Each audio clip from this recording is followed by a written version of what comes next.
জনাব নাহিদ ইসলামের যে ফেসবুক স্ট্যাটাস জামাত ইসলামকে নিয়ে, সেটা নিয়ে আসলে আলোচনা চলছে এবং সেটি নিয়ে আমাদের বিষয়ও আজ নির্ধারিত হয়েছে যে প্রতারণা করেছে জামায়াত, সেই ধরনের একটি প্রশ্ন আমাদের এই আজকের প্রোগ্রামে আমরা সেটার উত্তর খোঁজার চেষ্টা করব।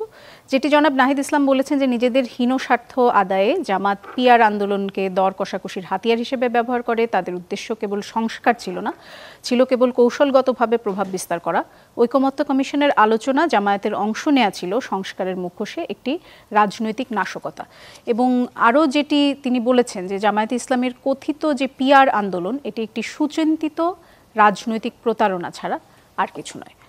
আপনি কি মনে করেন জামায়াত কি প্রতারণা করেছে কিনা? যদি জামায়াত প্রতারণা করে থাকে সেটি কার সাথে করেছে, এনসিপির সাথে নাকি জনগণের সাথে? আসলে এনসিপি যে বিবৃতি দিয়েছে বা এনসিপির নেতা যে বিবৃতি দিলেন, এটা হঠাৎ মনে হয়েছে, মানে এটা একটা সাডেন মুভ মনে হয়েছে এবং এটা মনে হয়েছে যে এটা বেশ আক্রমণাত্মক। আমি বলবো যে জামাত যে পিয়ার নিয়ে কথা বলছে, আন্দোলন করছে, এটা দাবি জানিয়েছে, এটা রাজনৈতিক দল হিসাবে তার এই অধিকার আছে। সেটা আদর্শিক জায়গা থেকেও হতে পারে, রাজনৈতিক কৌশল আকারে হতে পারে। অনেকে বলেছেন যে এটা জামাত এই কৌশলটা নিয়েছে নির্বাচন বিলম্বিত করার জন্য, এটা অনেকে সমালোচনা করেছেন, সমালোচকদেরও অধিকার আছে। এবং এখন কিন্তু এনসিপি যেই ভাষায় এটা আক্রমণ করেছে, আমার কাছে মনে হয় এটা একটু অতিরিক্ত তীব্র এবং এটা আক্রমণাত্মকই হয়েছে। এনসিপি কেন এটা বলল সেটা একটা প্রশ্ন হঠাৎ করে। এটা অনুমান করা যেতে পারে যে এখন হয়তো জামাত বিরোধী একটা কোনো মেরুকরণে এনসিপি নিজেকে সম্পৃক্ত করতে চাচ্ছে বা শাপলা প্রতীক পাওয়ার জন্য কোনো দিক থেকে তারা একটু বাড়তি সহানুভূতি চাচ্ছে, এইসব কারণে এই বিবৃতিটা হতে পারে। কিন্তু এইটা আমি যেটা বললাম যে এটা একটা মনে হচ্ছে যে হঠাৎ করে এই মেরুকরণে এই বিবৃতিটা এলো এবং এটা জামাতের জন্য এটা সহ্য করা কঠিন আর কি।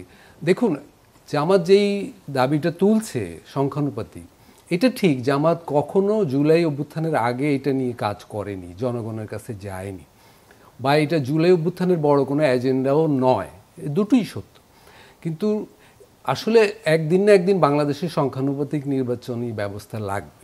সেটা জামাত এটা নির্বাচনী এজেন্ডা আকারে ইশতেহারে অন্তর্ভুক্ত করে জনগণের কাছে যেতে পারে এবং 1-2 বছর এটা নিয়ে কাজ করলে এটা কিন্তু একটা জনপ্রিয় এজেন্ডা হবে বাংলাদেশে। এবং বাংলাদেশের যে বিদ্যমান রাজনৈতিক সংকট, পার্লামেন্টে যে অনেক দলের প্রতিনিধিত্ব আসে না অল্প ভোট পাওয়ার কারণে, সেইটার একটা ভালো সমাধান এটা। কিন্তু এই সময় জামাত এটা জোরে সোরে তুলেছে, সেটা তার রাজনৈতিক কৌশল হিসাবে।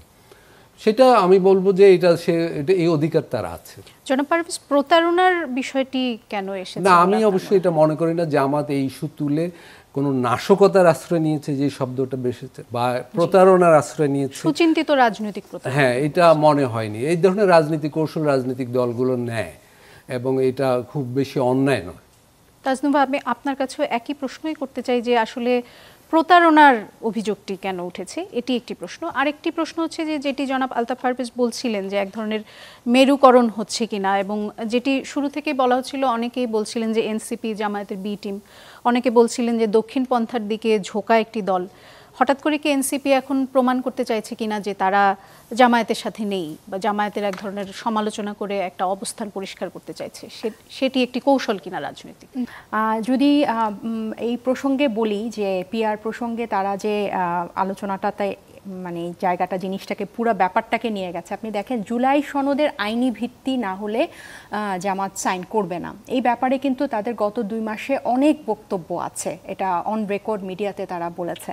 এবং এই জুলাই আগস্টে বা গণ অভ্যুত্থানে কিন্তু যে সকল দল অংশ নিয়েছে ফ্যাসিবাদ বিরোধী, তাদের মধ্যে এই গণ অভ্যুত্থানটা সফল হওয়ার পিছনে কিন্তু সবার একটা যোগাযোগও ছিল, একটা কোঅর্ডিনেটেড যোগাযোগও ছিল। পরে যে যার যার ব্যানারে চলে গেছে। সো জুলাই সনদের মতো একটা ন্যাশনাল ইস্যু, যেটা একটা ঐতিহাসিক ব্যাপার, এটার একটা আইনি ভিত্তি করা এবং এটার আলোকে যে গণভোটটা নির্ধারিত হলো এবং এই গণভোটটা যে একটা কনস্টিটিউয়েন্ট পাওয়ার পাবে, একটা গাঠনিক ক্ষমতা পাবে পরবর্তী সংসদে গিয়ে, একটা ডুয়াল রোল হবে আগামী সংসদে, এই প্রক্রিয়াটা এটা অনেক অনেক বেশি ইম্পর্টেন্ট। এবং এটাতে আমরা কিন্তু যে দলগুলো এই বিভিন্ন সনদে সংস্কার প্রস্তাবে যারা আমরা কাছাকাছি ছিলাম, আমরা কিন্তু অনানুষ্ঠানিক বা অনেক সময় মিডিয়া তো এসেছে, আমরা আনুষ্ঠানিক কিন্তু আলোচনা করছিলাম। এবং এই বিষয়টা নিয়ে যদি আমরা একটা জাতীয়ভাবে যদি আমরা কোনো ধরনের প্রেশার ক্রিয়েট করতে পারতাম বা আমরা একটা কর্মসূচি করতে পারতাম, তাহলে কিন্তু এই জিনিসটা আরও জোরালো হতো। এটা কিন্তু কারো দলীয় বিষয় না এই জাতীয় সনদে। কিন্তু দেখা গেল কি যে আলোচনা চলাকালীন কিন্তু জামাত তাদের নিজস্ব লোয়ার হাউস পিয়ার, যেটা বললেন যে একদম আউট অফ নোয়ার, যেটা সনদের আলোচনার মধ্যেও ছিল না, নিম্নকক্ষের পিয়ার, সেটাকে তারা হাইলাইট করে কিন্তু তারা রাজপথে চলে গেলেন। তাহলে এটা কিন্তু তাদের নিজস্ব একটা এজেন্ডা। এবং এখানে প্রতারণাটা কিন্তু আপনি যে শুরুতে বললেন না জনগণের সাথে করেছে কিনা, এই জিনিসটা কিন্তু জনগণের সাথেই হয়েছে। আমরা যদি সবাই একসাথে একটা জিনিসে যদি থাকতাম, তারা কিন্তু গেল, সাইনও করলো, তারা নিজেরাই বলেছে সাইন করবে না। আমরা যখন বলেছি যে আইনি ভিত্তি লাগবে, এবং ঐক্যমত্য কমিশনে কিন্তু জুলাই সনদের বাস্তবায়ন পদ্ধতি প্রথমে ইনক্লুড ছিল না, এবং আমাদের দাবির প্রেক্ষিতেই কিন্তু এটা পরবর্তীতে 2 দফা সব রাজনৈতিক দলের সাথে আলোচনা হলো, এবং মোটামুটি সবাই মোটা দাগে একটা পেজে আসলেন কিভাবে এটা বাস্তবায়ন হবে। এখন এটা ছাড়া হঠাৎ করে একটা আনুষ্ঠানিকতা, একটা ফর্মালিটিস করে এটা সাইন হয়ে গেল, এবং যারা আমাদের সাথে এটা নিয়ে আমরা একসাথে এটার জন্য যুদ্ধ করছিলাম, এক ধরনের যুদ্ধই তো করছিলাম, সেটা থেকে ওনারা গিয়ে এটা সাইন করে ফেলেন। তাজনুবা, আমি যদি একটু আপনাকে থামাই, যদি দুটো প্রশ্ন আছে আমার। একটি হচ্ছে যে যদি তারা পিআরের দাবিতে কেন আন্দোলনটাকে একটা ভিন্ন খাতে নেওয়ার চেষ্টা করলেন, সেটি যদি অভিযোগ হয়, তাহলে এই যে প্রতারণার অভিযোগ, সেটি আরও আগে যখন তারা পিআর নিয়ে আন্দোলন করা শুরু করলেন তখন কেন করলেন না? এখন তারা সাইন করার পরে, জুলাই সনদে সাইন করার পরে কেন হঠাৎ করে এই প্রশ্নটি করলেন?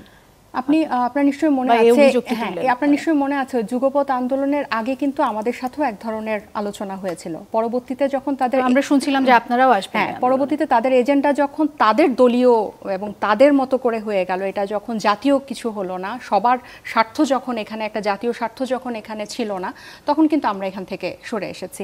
আরেকটা বিষয় হচ্ছে যে আপনি দেখেন এখানে শুধু নিম্নকক্ষের পিআরকে তারা দিয়ে এটাকে একটা ন্যাশনাল ইস্যু করতে চেয়েছে, যেখানে আমাদের টেবিলের উপর আলোচনাটা একদম জুলাই সনদটা কিভাবে বাস্তবায়ন হবে সবচেয়ে গুরুত্বপূর্ণ, কারণ এটার উপর ভিত্তি করেই আমাদের পরবর্তী সংসদ বা পরবর্তী নির্বাচন এবং পরবর্তী রোডম্যাপ আমাদের এই নতুন বাংলাদেশের কিন্তু নির্ধারিত হবে।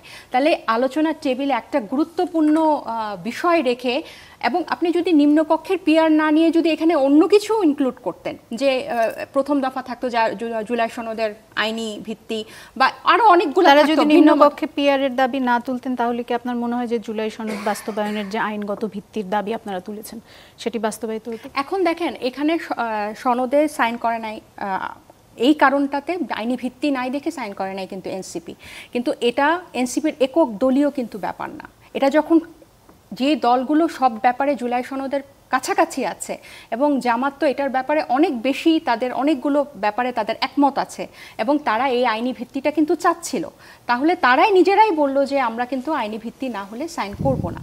তখন তারা যখন গিয়ে হাসি মুখে এটা সাইন করে ফেলে, তখন কিন্তু জনগণের সাথেই প্রতারণাটা হয়। এবং আপনি এটার থেকে, জাতীয় স্বার্থটার থেকে আপনি যখন দলীয় স্বার্থটাকে বেশি করে দেখলেন, তার মানে কি আপনি আন্দোলন করলেন, আপনি রাজপথে গেলেন আপনার নিজস্ব এজেন্ডা নিয়ে, আবার আপনি বললেন এটা, আবার আজকে তারা বলেছে যে এটা যদি বাস্তবায়ন না হয় আমরা সাইন প্রত্যাহার করব। খুবই মানে অসামঞ্জস্য কথাবার্তা।